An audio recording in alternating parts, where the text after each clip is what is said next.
અને હવે વાત કરીએ રામનવમીની ઉજવણી વિશે।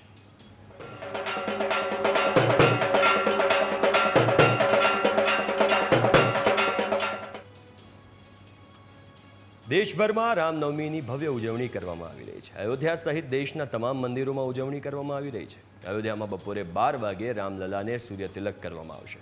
રામ જન્મભૂમિ અયોધ્યામાં ભક્તોનો જમાવડો થઈ ગયો છે। વહેલી સવારથી જ ભક્તોની લાંબી કતારો ત્યાં લાગી છે। ભક્તોએ સરયુ નદીમાં સ્નાન કરીને ધન્યતા અનુભવી છે।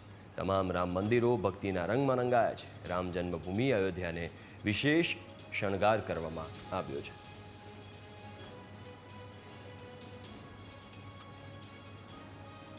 તો રામ જન્મભૂમિ અયોધ્યાને વિશેષ શણગાર કરાયો છે અને તમામ રામ મંદિરો ભક્તિના રંગમાં રંગાયા છે। આ તમે તસવીરો જોઈ શકો છો અને સરયુ ઘાટ પર અત્યારે ભક્તોનો જમાવડો થયો છે। સવારમાં ડૂબકી લગાવીને ભક્તો જે છે ધન્યતા અનુભવી રહ્યા છે। જે બાદ રામ મંદિર જશે અને વહેલી સવારથી જ ભક્તોની લાંબી કતારો જે રામ મંદિર છે ત્યાં અયોધ્યામાં લાગી છે।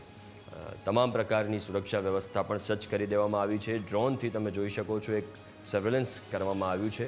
બપોરે 12 વાગ્યાની આજુબાજુ રામલલાને સૂર્યતિલક પણ કરવામાં આવશે અને તમામ મંદિરોમાં અયોધ્યા સહિત દેશના તમામ મંદિરોમાં રામનવમીની ભવ્ય ઉજવણી કરવામાં આવી રહી છે।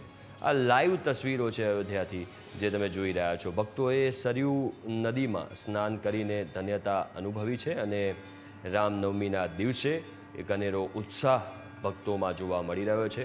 આસ્થાનો વિષય છે અને તમામ જે ભક્તો છે તે અત્યારે અયોધ્યા પહોંચ્યા છે અને સરયુ નદીમાં ડૂબકી લગાવીને ધન્યતા અનુભવી રહ્યા છે। અયોધ્યા સહિત દેશના તમામ મંદિરમાં ઉજવણી કરવામાં આવી રહી છે। તમામ પ્રકારની સુરક્ષા વ્યવસ્થા પણ ઉત્તર પ્રદેશમાં ગોઠવી દેવામાં આવી છે। અયોધ્યામાં ગોઠવી દેવામાં આવી છે કારણ કે સ્વાભાવિક છે રામનવમીના દિવસે ભક્તોની ભારે ભીડ જામતી હોય છે ત્યારે તમામ પ્રકારની સુરક્ષા વ્યવસ્થા પણ ગોઠવી દેવામાં આવી છે।